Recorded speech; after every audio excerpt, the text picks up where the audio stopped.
Good afternoon, everyone, and welcome to Powering Your Home with the Sun. I'm Nicola Brown. I'm the program manager at the Illinois Solar Education Association. And today, giving our presentation is Wendy Vernon, one of our solar ambassadors. She's been with ISEA for a number of years now, and she has both solar and batteries on her home installation. So we'll hear a little bit about her personal experience, and then we will also talk about solar in general and how it works, what's going on in Illinois, and a little bit federally, and answer questions. A few pieces of housekeeping before we get going. If you have a question, please type it into the chat box at any time, and we'll get to those either during the presentation or at the end. And then this presentation is also being recorded and will be sent out to you after it's finished. So if you want to review, you'll have that in your email. With that, Wendy, I think you can take it away. Okay, great. Thanks, Nicola. So, hi, I'm Wendy Vernon, and thank you all for joining me today to learn more about powering your home with the sun. So, I live in Carroll Stream, Illinois, and I've been a volunteer solar ambassador with ISEA for over 5 years. My husband and I had solar panels installed in our house in May of 2019, along with a battery. So I love giving these talks because I really believe in solar. We've been very happy with their system, and I enjoy sharing what I've learned with others who might be considering solar for their own homes. I also want to mention that I'm not a solar professional. I don't work in the industry. I'm just a homeowner sharing my experience and what I've learned along the way. So I want to talk a little bit about ISEA. So the mission of ISEA is to educate and advocate for the widespread application of solar and other forms of renewable energy to the people of Illinois. ISEA consists of two sister organizations. The first, the Illinois Solar Education Association, has been around for a long time, since 1975. As a matter of fact, this is our 50th year anniversary. So ISEA Education Association is a 501c3 charitable organization with over 250 individual members, and it focuses on public education, such as the Illinois Solar Tour, webinars, and newsletters. The Solar Ambassador program is also part of this organization.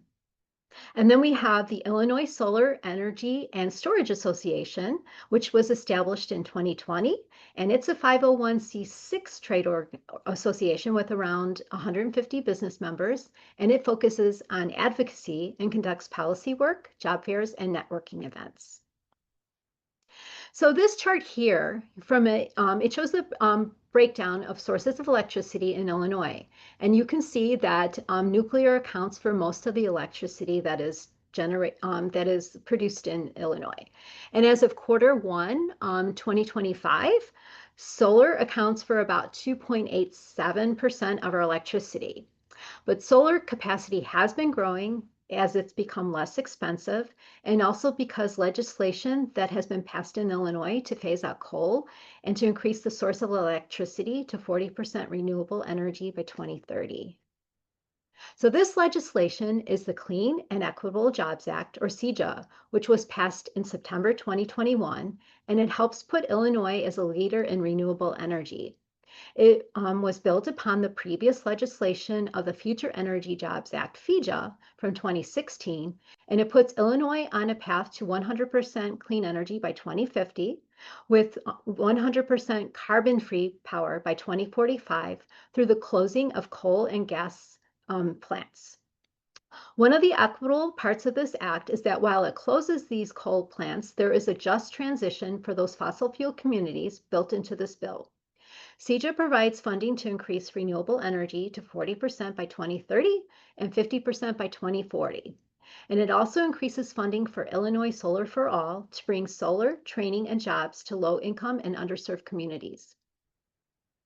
So this chart shows the effect this legislation has had on solar growth in Illinois, with the number of installations increasing significantly after its passage. Notably, there was a dramatic rise in installations in 2024. So solar is installed all over Illinois. To see the number of solar projects in your area, you can visit the Illinois Shines map at this URL and enter your zip code or your county. So what are some of the reasons to go solar? Well, first of all, according to the EPA, the largest source of greenhouse gas emissions from human activities in the United States is the burning of fossil fuels for electricity, heat, and transportation. This burning is also responsible for most of the air pollution we breathe, and it's been shown to increase asthma attacks and other respiratory diseases, heart disease, cancer, and problems with our brain, nervous, and immune systems. And also, fossil fuel pollution also drives up healthcare costs, raises insurance premiums, and forces us all to pay for recovery from the climate disasters it fuels. So generating electricity with solar is a cleaner, healthier choice because it doesn't release these greenhouse gases or add pollution to the air. And generating electricity from solar is also quiet and it doesn't cause noise pollution. Solar produces high quality and good paying jobs. It saves a lot of money on your electric bill and it increases home value. I'll share more details on this later. And solar power is a more secure source of energy since it comes from a virtually inexhaustible energy supply. So you might hear a lot of myths about solar that are not true. So you might hear that we don't get enough sun in Illinois, but we get plenty of sun, and I'll show you this on the next slide. You might hear it's too cold here. Solar panels can't withstand snow, hail, wind, or sleet. Um, it's actually not too cold in Illinois for solar panels. Solar panels are less efficient the hotter they get and produce more power when it gets cooler. But if snow does completely cover your panels, then your panels will not produce electricity. However, when the sun comes back out, it'll melt the snow on your panels and they'll resume production. And solar panels are very durable and they're designed to be able to handle hail, wind, and sleet. So you might hear that increasing solar will increase your property taxes. There is actually a property tax code in Illinois which prevents solar installations from increasing your property tax. You might hear that solar panels will cause your roof to leak, deteriorate, or collapse. So before you install your panels, you should get an honest assessment of your roof to see what shape it is in. Solar panels last a long time, and if your roof is not in good condition, you might want to replace it before installing panels. There's a significant expense to remove solar panels and to install them after replacing your roof. If your roof is in good shape, though, then the solar panel shouldn't cause you any problems if you have a good, reputable installer. PV mounting components are specifically designed to guard against roof leaks. Roofs are built with safety factors to handle the weight of solar panels. You might also hear that you need to have a south exposure on your roof. So east and west roof exposure also do well with solar PV systems. You just have to install a few more panels than a south-facing roof.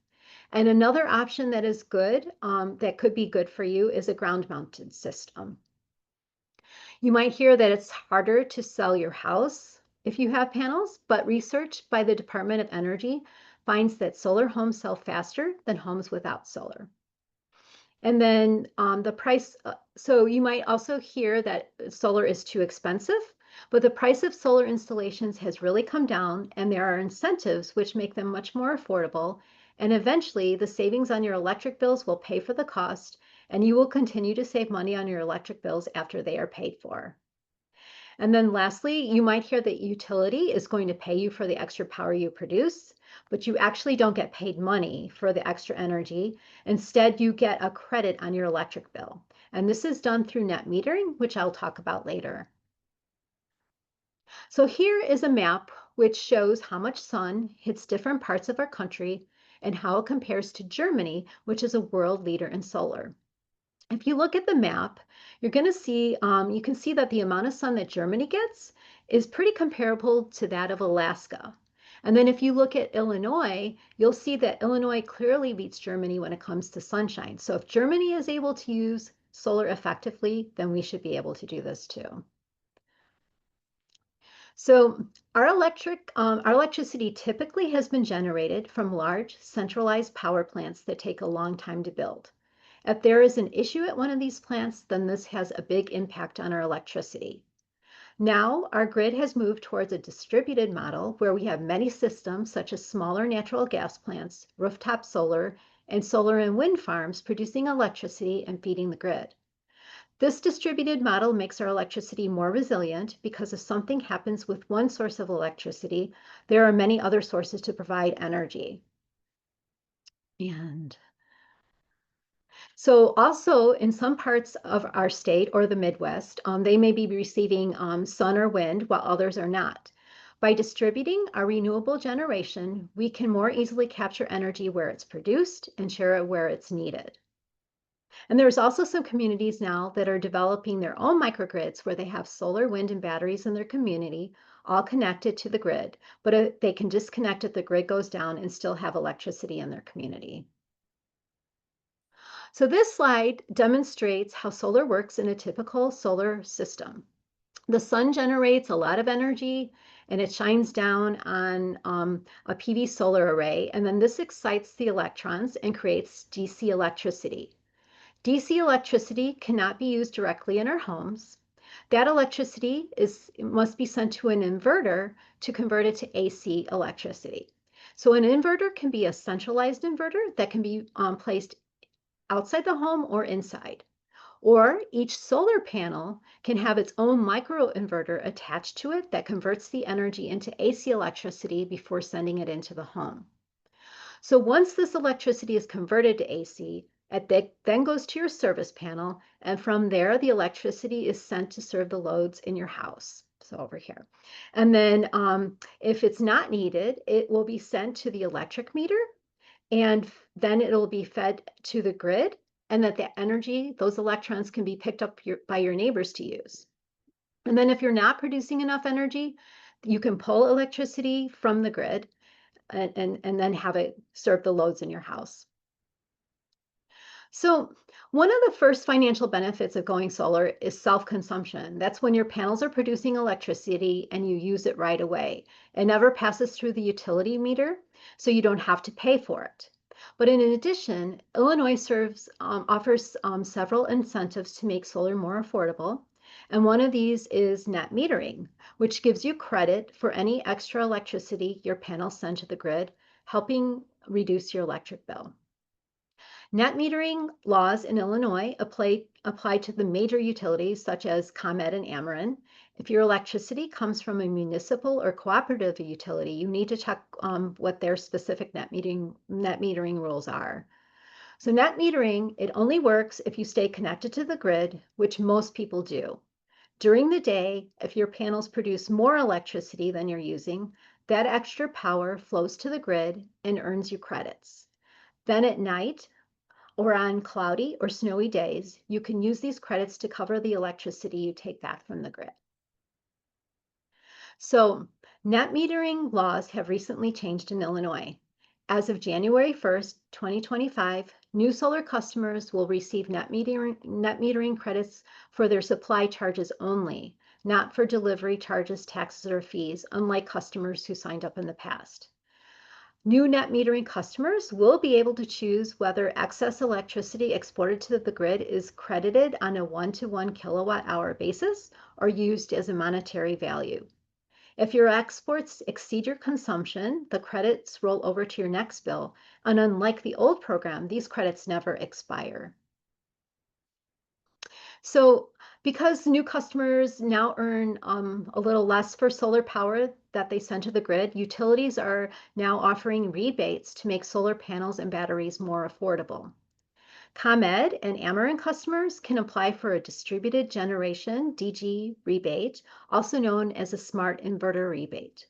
This rebate provides $300 per kilowatt of solar generating capacity. So for example, if you purchase a 10 kilowatt system, you would qualify for a $3,000 rebate. And then customers who add battery storage are also eligible for a storage rebate of $300 per kilowatt hour of storage, provided they enroll in their utility's peak time rebate, hourly pricing, or time of use program.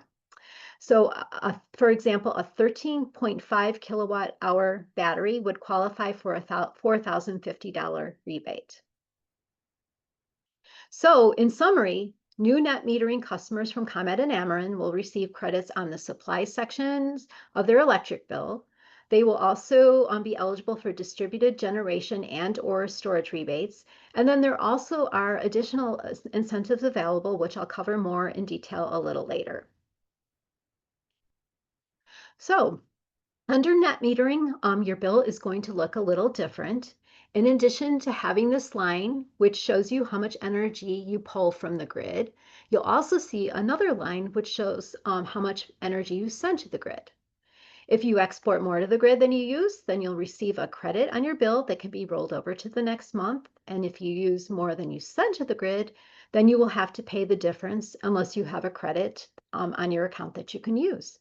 So this customer is on standard fixed pricing and is a legacy customer on full retail net metering. So their bill shows credits on the supply, delivery, and taxes section. Again, new net metering customers will only see these credits on their supply section. This customer shows their cumulative rollover credits in kilowatt hours. Um, and since this is a legacy net metering customer, their credits will expire once a year.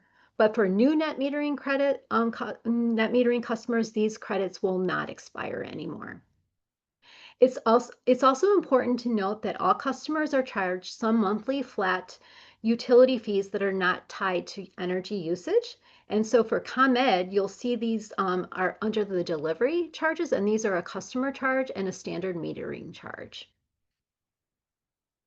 So when you go for solar, when you get solar panels, you can choose to be on fixed pricing or on hourly pricing. Actually, you can do this anyway with your electricity. But if you're enrolled in hourly pricing, you're billed at the real-time price of electricity whenever you use power from the grid. You'll also receive monetary credits based on the price of electricity at the time you send excess energy back to the grid. So again, if you're a new net metering customer, these credits only apply to the supply section of your bill. Many customers save money on hourly pricing by shifting their electricity use to times when demand and therefore prices are lower. However, caution is needed with hourly pricing. While some customers save money, it's possible to pay more than with standard fixed pricing if most of your usage occurs during high demand, high price hours. So hourly pricing customers also pay a monthly capacity charge, which you'll see under supply on ComEd bills. This charge covers the reserves needed to meet your peak electricity demand, and it's calculated based on how much electricity you used during the highest demand hours of the previous year. It's recalculated each June, so customers who have used more power during peak times will see a higher charge. Many solar customers, however, benefit from lower capacity charges.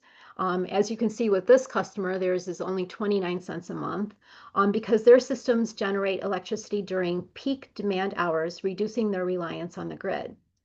You can call ComEd to find out what your current capacity charge is and get guidance on whether hourly pricing is likely to save you money. Keep in mind that there are limits on how often you can switch between fixed and hourly pricing. If you want more details on hourly pricing policies and to view current and past rates, you can visit these two URLs for ComEd and Ameren. So now to some federal and state incentives. There is a federal tax credit available for residential solar systems, currently set at 30% of the total system cost. It was originally scheduled to last until 2032, but newly passed federal legislation unfortunately now limits this credit to systems installed by December 31st, 2025. It still could be possible, maybe if you act quickly, that you could apply for this credit, be eligible for it. But the thing is, a lot of the installers are already booked until the end of the year. So, I mean, you can try, but you should, check with your vendor to see how confident they are that that they can install your system and be operational in time in order to qualify for this federal tax incentive. And also, you should check with your accountant to confirm that you're eligible for it too. So, If um, if you install your system on or after January 1st, 2026, it might take you longer to break even on your investment, but you should still save a significant amount of money on your electric bills over the life of your system. And we're lucky in Illinois because the state has a really good incentive program for solar. These incentives are provided through the Adjustable Block Program, also called the Illinois Shines Program. The program was originally created by the Illinois Future Energy Jobs Act to encourage more renewable energy in the state. The funding for these incentives had run out in January 2021, but they were reinstated when CEJA was passed in September 2021. These incentives typically cover about 20 to 30% of the total system cost, and they are based on how many SRECs your system is projected to produce over the next 15 years. So, an SREC is equal to the environmental benefits of producing 1 megawatt hour of electricity by using solar power. The Illinois Power Agency, or the IPA, will purchase for the utilities the projected number of SRECs your system is estimated to produce for the next 15 years. In order to sell these SRECs to the IPA, you must secure a contract through an approved vendor. Your approved vendor could be the contract who sold and installed the system, or it can be another vendor. The approved vendor will help you apply for this incentive, and they will receive the check from the IPA, and then they will pass this on to you. Sometimes this takes a long time to receive, but your approved vendor should be able to give you updates on the status of the payment. So here is the pricing, the current pricing per SREC for 2025-2026 residential on-site solar. There are different prices depending on what utility you are in and the size of your system, and the price per SREC is set to go down a little each year. In addition to saving money on your electric bills, and also from getting rebates and incentives, solar provides economic value by increasing the value of your home. A study in 2025 using data from Zillow showed that adding solar panels can increase the value of your home as much as 6.9%. And then also a National Renewable Energy Laboratory study showed that for every dollar that you save on your electric bills, this adds about $20 to the value of your home. And then another study by Forbes found that homes with solar panels sell faster than those without by 20%. So adding solar panels is perhaps the only home improvement that costs less than the value it adds while also lowering a monthly bill. So you're going to get the best return on investment if you own your system versus leasing it or getting a power purchase agreement or a lease from a third party.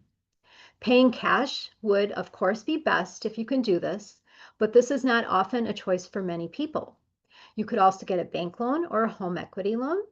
And then there also are some loans that you can get that are specifically customized for solar arrays. These are secured by the equipment and not your home. You can get these loans in two parts. One part is a shorter term loan to help cover the costs that you would get back from the federal tax incentive. And then the second part of the loan is a longer term loan to pay for the rest of the system that's not covered by the federal and state incentives. And one place you can go to get this type of loan is the Clean Energy Credit Union. And ISEA members are eligible to join this Clean Energy Credit Union. So there are also two options if you do not want to own the solar array. These options provide little to no upfront costs, but they have a lower financial return compared with ownership. With both of these options, the homeowner pays a price for the electricity that is lower than the typical price from your electric company. The difference is how you pay. With a PPA or power purchase agreement, you pay an agreed upon price for the electricity that the system produces, which is usually in cost per kilowatt hour produced. With a solar lease, you pay a leasing fee, which is usually based on a set fee per month. These options can be good options for some people, but it's very important that you understand the contract when you consider one of these. And it would also be a good idea to compare it to the option of purchasing the system, just to make sure that you pick the best option for your situation. So the first step to see if your home to install, if you want to go solar, the first step would be to see if your home is suitable for solar. And the best way to do that is by finding a contractor. A good contractor can help determine if your home is a good fit, and they shouldn't charge you for this initial investment. When my husband and I were looking for a contractor, we went to the ISEA website and used their Find a Professional tool. This allows you to search ISEA business members by type of company and location. All members must follow strict codes of conduct and ethics to be listed. ISEA recommends that you check with at least 3 contractors, and I think we probably checked with at least 10 contractors. When talking to contractors, get a feel for their experience, ask lots of questions, and find out how much of the process they will guide you through. Make sure they have experience handling your specific needs. And it's also a good idea to check online reviews to see what past customers have said about their work and reliability. So a contractor can give you a pretty good estimate of how much your system will cost if you give them your address and a copy of your most recent electric bill. They will also estimate how long it will take you to recoup the costs of your system and how much money you can save on your electric bills over time. It's a good idea to have them eventually come to your home for a close-up evaluation just to make sure that there are no issues with your home that might have been missed.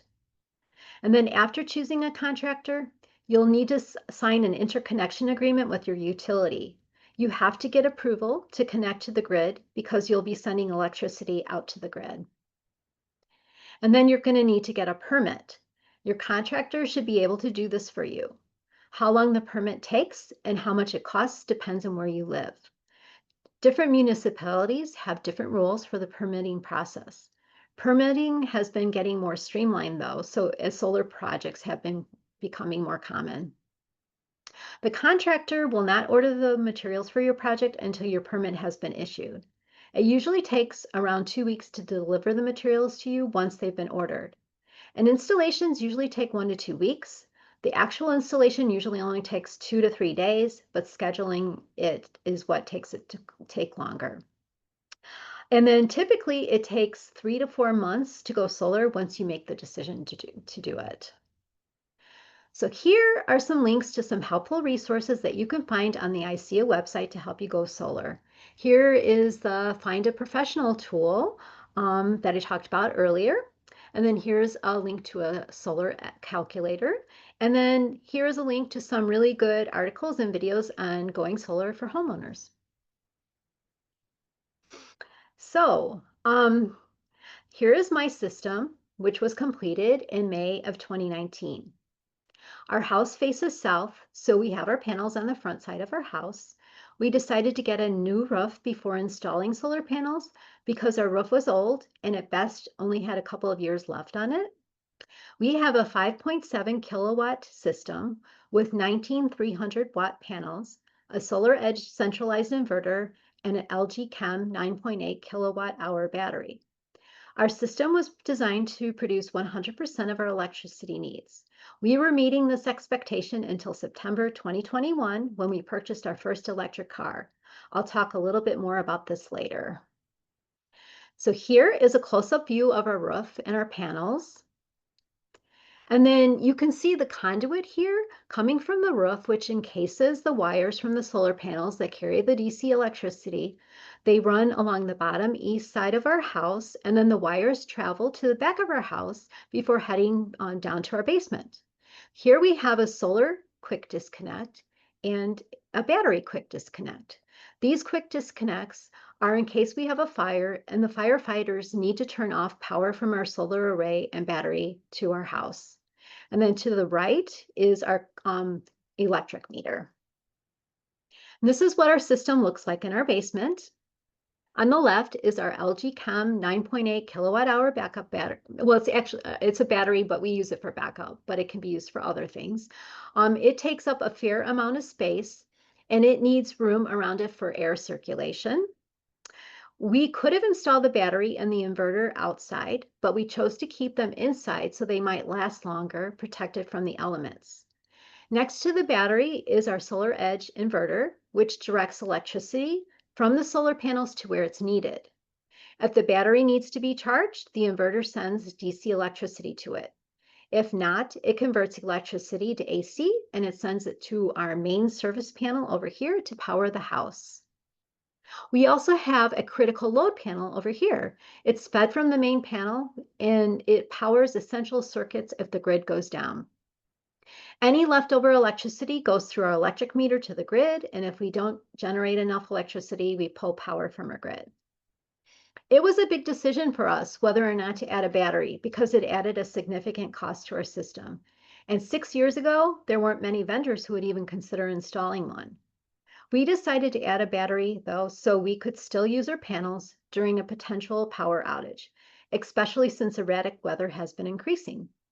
Normally, solar panels can't power your home when the grid is down because it's dangerous to send electricity back to the grid when people are working on it.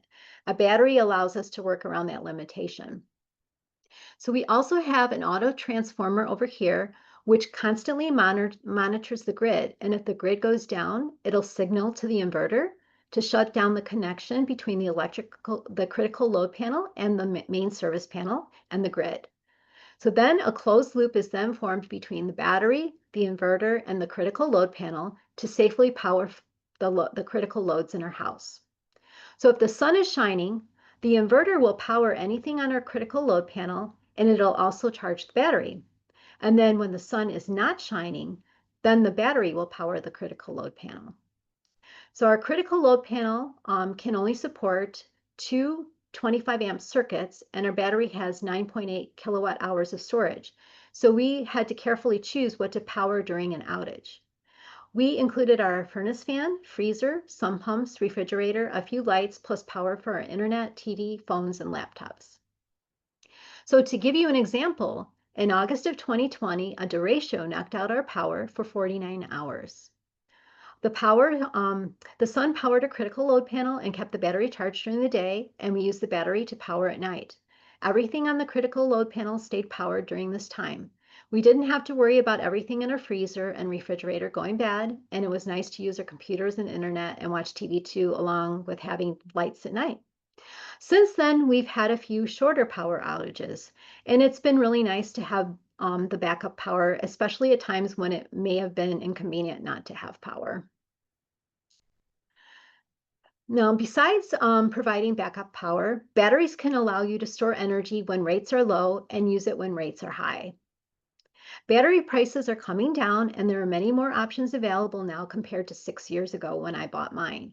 If you're interested in batteries, I recommend talking to multiple vendors to get some quotes and details to see if a battery might be a good option for you. So solar systems, they come with monitoring software, which allow you to track how much electricity you're using at the current moment and over time. And we can view how much power we are generating, consuming, and pulling and sending to the grid throughout the day, hour by hour.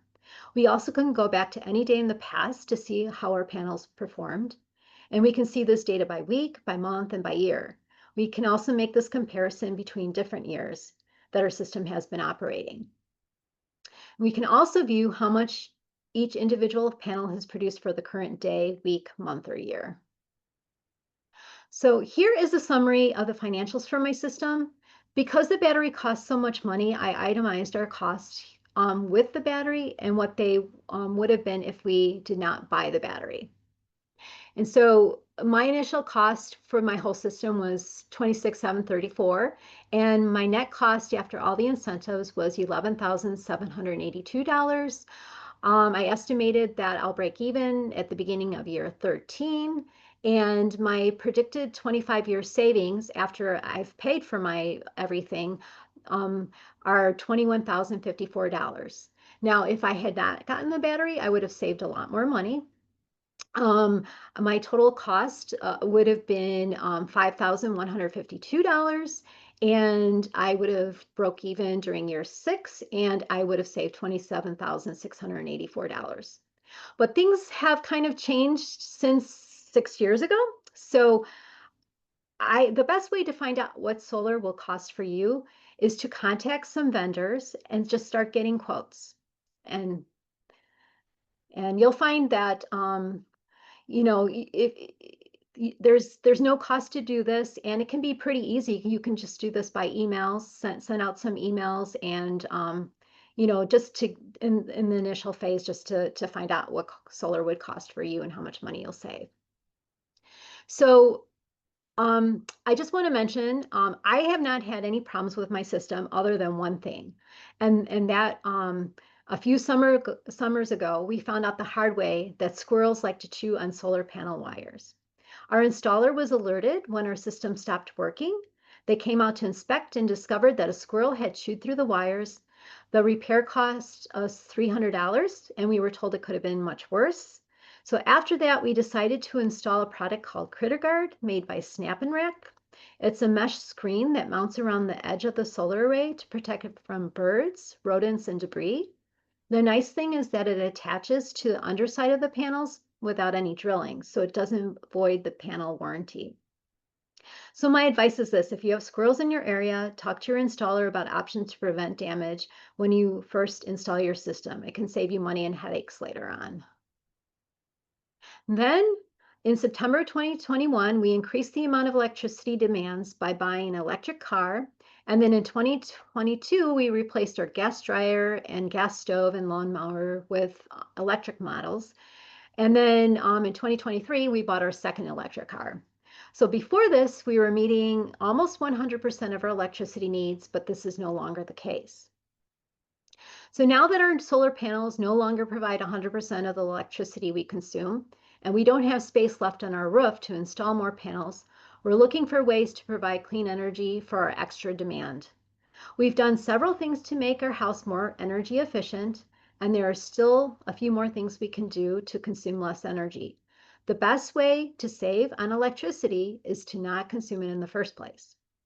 So we are also thinking about signing up for community solar to supplement our rooftop solar, which I'll explain to you next. So community solar is a great option for people that are not good candidates for residential solar because they have too much shade, can't afford solar right now, rent, or are limited by zoning laws or have other reasons. This provides an opportunity to support solar and the environmental benefits and save money at the same time without having to install panels on your house.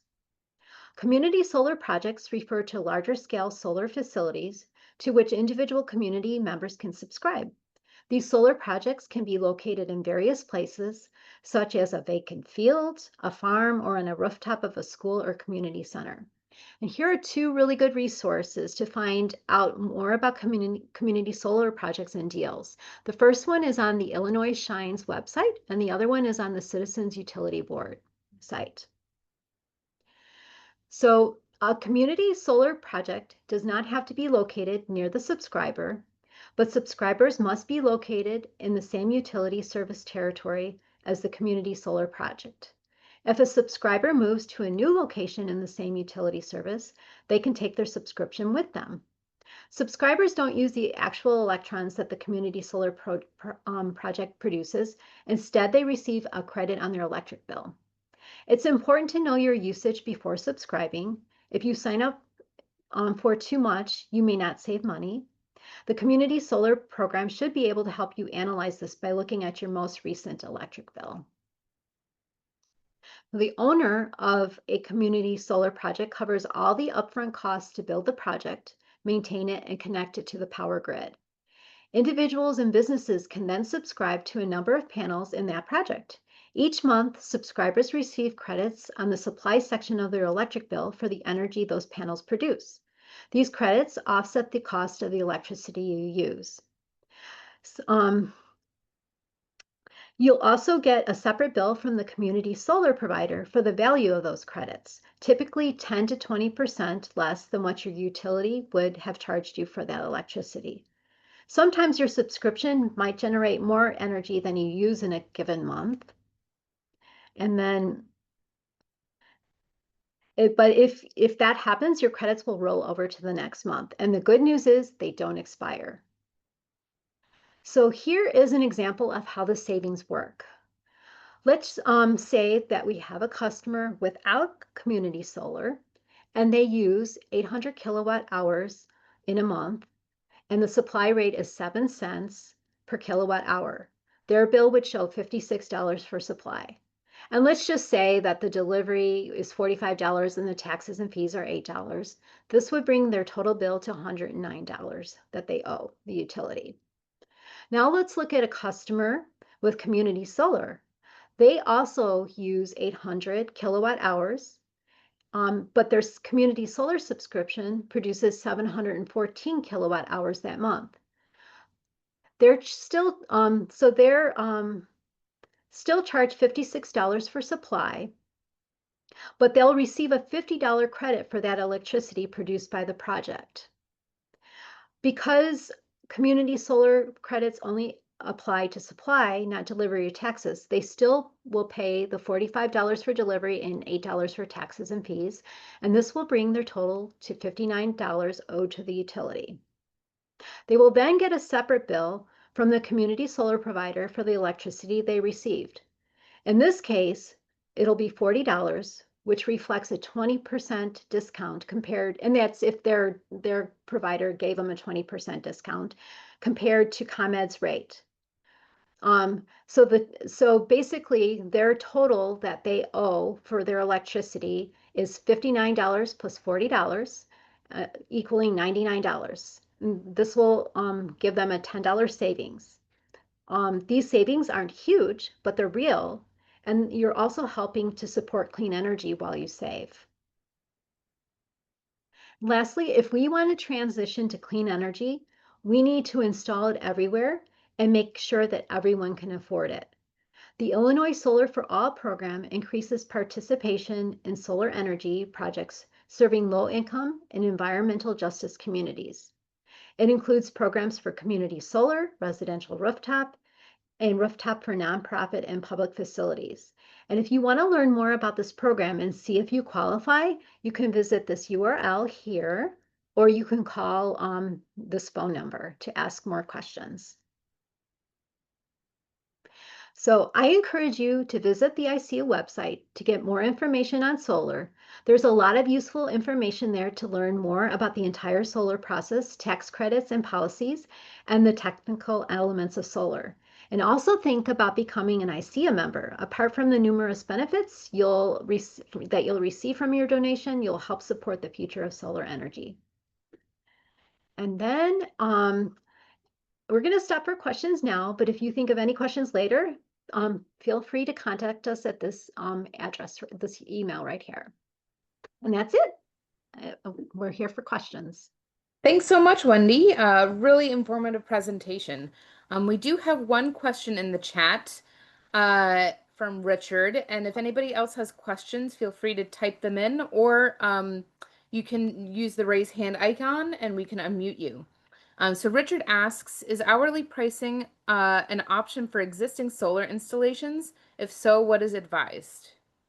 It is an option for existing systems. And again, I would call ComEd. If you visit the, here, I'll share my screen again and go back to that URL. You can visit, let's see. Share.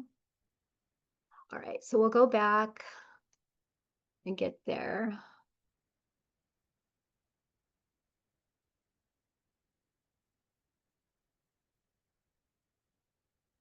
All right, so this URL over here, if you're in ComEd, you would use this one, and for Ameren, you would use this, and this should have more information on hourly pricing. But again, you can find information for the phone number there and call up that department, the hourly pricing, and you can ask them. I've called ComEd before, and they'll tell you what your capacity charge would be. So and they would also look at and analyze your bill and tell you if you would actually save money. So yes, you're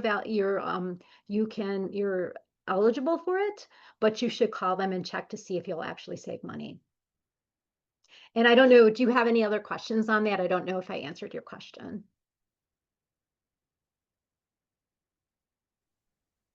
I don't see anything more from Richard yet, and he has not raised his hand. So we will move on and give him a chance in a moment. Rebecca wants to know that she has a ranch house with no basement. Would all the equipment be installed outside? You actually you can install it outside, and some people install it in their garage. It's just a choice. You can ask your installer what would be best, for your situation. A lot of people install everything outside.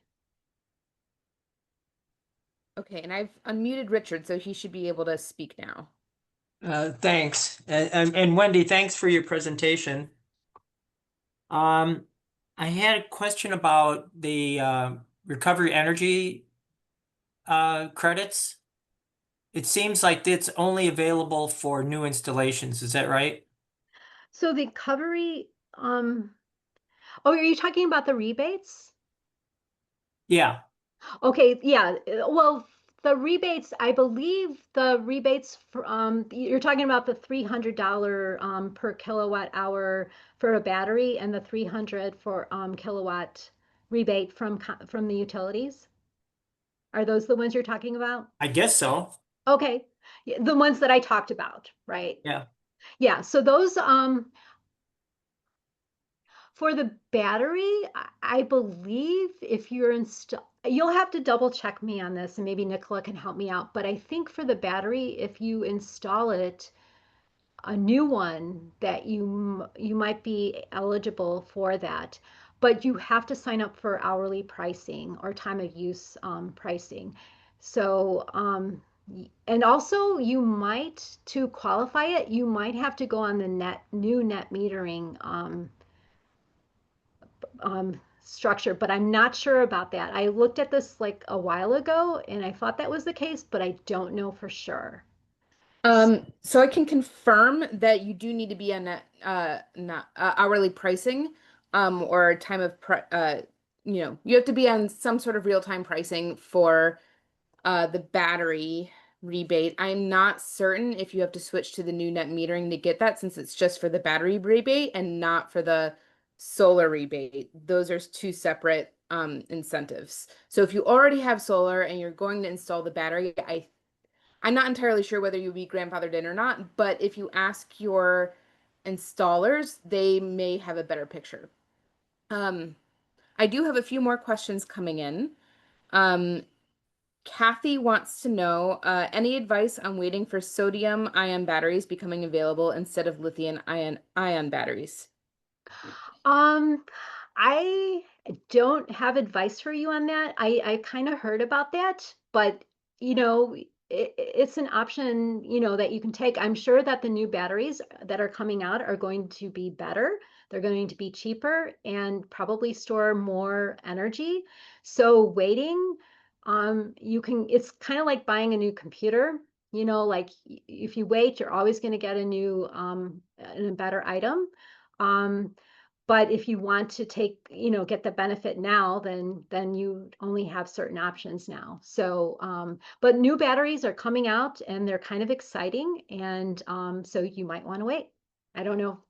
Hope that answered your question.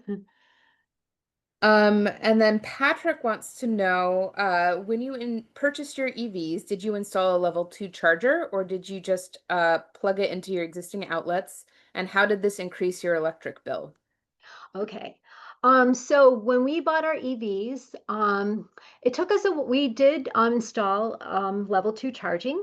It took us a little while to get it installed. So we used level 1 charging for a while until we got it installed.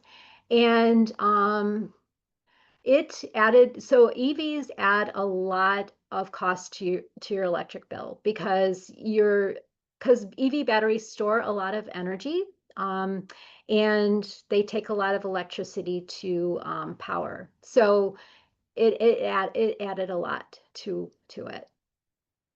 But if you're lucky and you can install more solar on your house, then you can, override these costs. So you can save extra money. But because I have what I have, then now I am paying electric bill, where before I was breaking even.